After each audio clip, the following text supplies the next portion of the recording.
Is there music at MIT?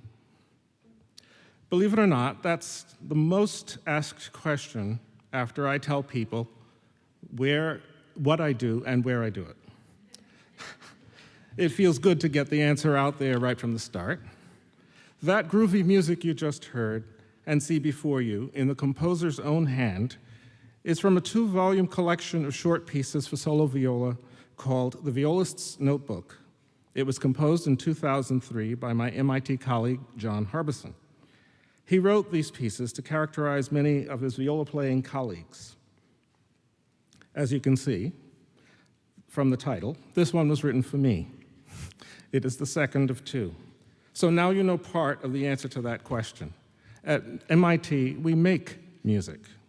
By that, I mean we compose music, we perform music with our own minds, hands, hearts, and voices, among ourselves and with our students, as part of a vibrant community of musicians that dates back as far as the 1880s, just after the founding of the Boston Symphony Orchestra.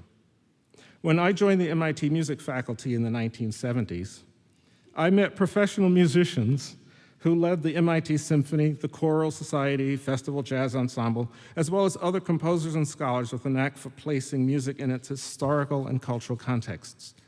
My assignments were to create and develop new opportunities for making music that everyone was asking for in chamber music ensembles, and a way for the many talented players who choose to come to MIT to continue their private study with a local master teacher.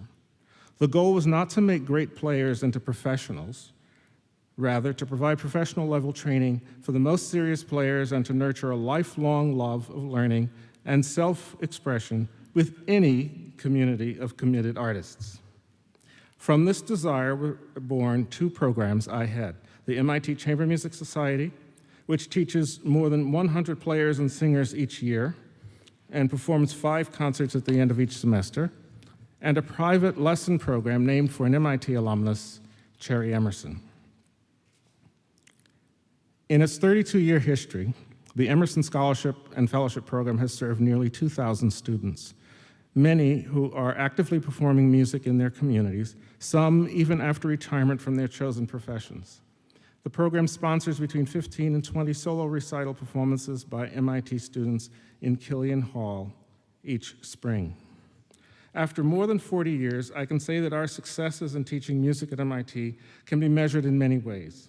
A new generation of ensemble leaders and high enrollments in traditional ensembles,